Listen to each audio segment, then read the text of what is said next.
All right, so I'm going to make an update on the zf6 swapped 6.0, just because it's been a couple years, and I wanted to go over some of the things I've done or figured out with these trucks in doing this swap.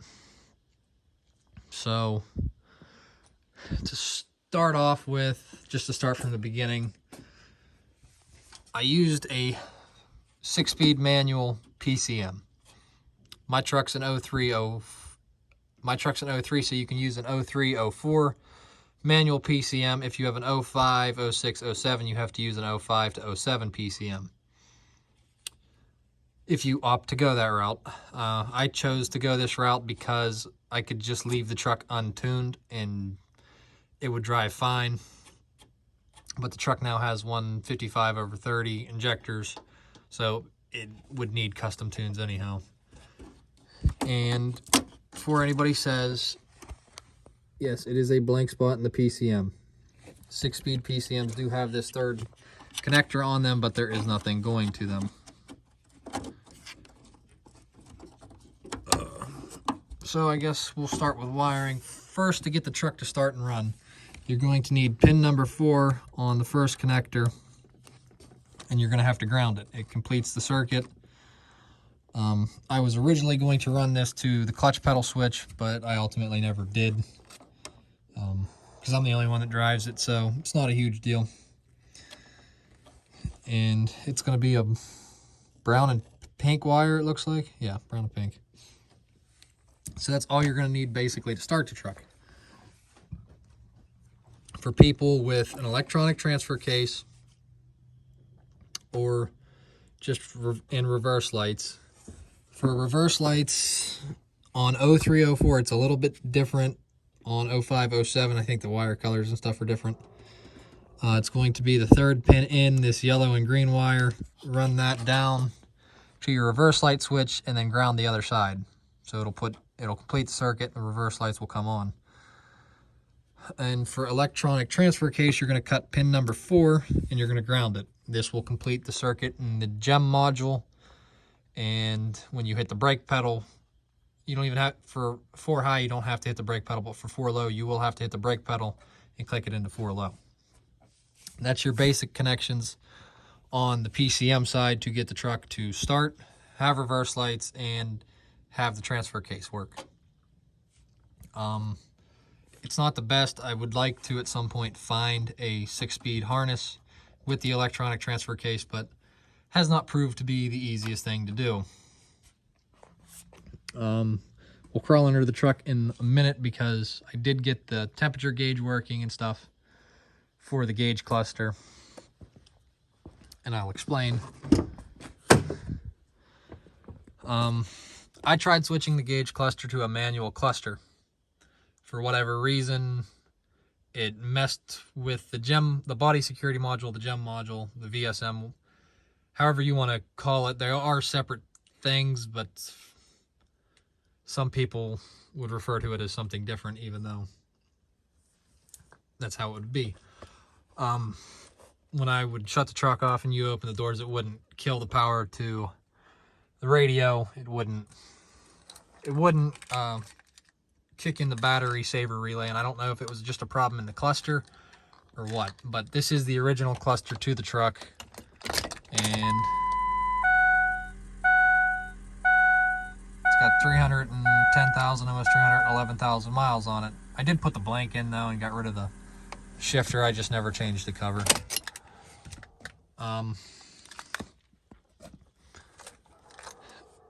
You could change the cluster, not guaranteeing that the truck would work like it should when you open the doors and stuff.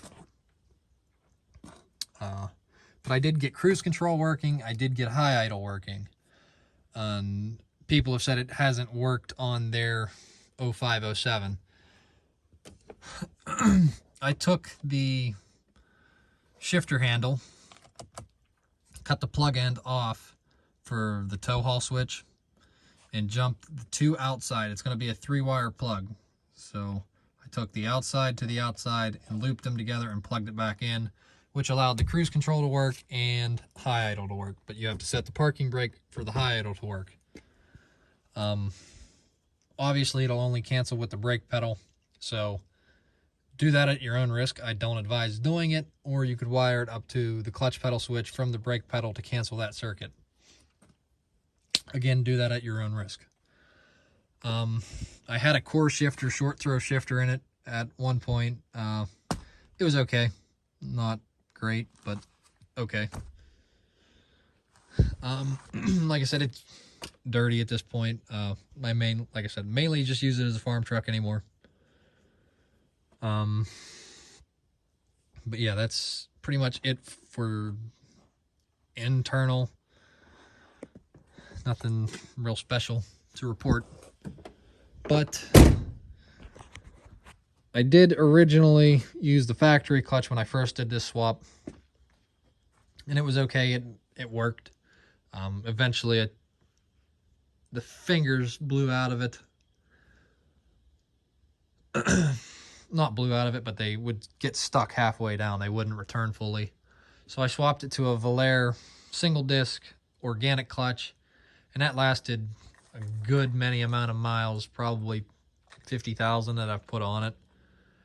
50 or 60,000 that I've put on it. It was in there for 2 years. And when I used to drive this back and forth to work, I'd do 25,000 miles a year, so probably 50, 60,000. And it started slipping, smoked the pilot bearing out of it, took the front input shaft seal out of it, and pretty much the oil's what ruined it. So currently it has a Valère dual disc ceramic clutch in it, rated at 650 horse. It's jumpy. It's really jumpy, but it definitely holds. I haven't had a problem towing with it. I know Valère says it's meant for light towing, but I haven't had any true issues with it. You load it down, you start out in low anyhow, so it's manageable. So underneath the truck, yes, it has oil leaks. It's got 300,000 miles. Underneath the truck, I have the temp sensor in for the gauge cluster, which is what I was getting at. It is a 6.0 oil temp or coolant temp sensor and the plug end.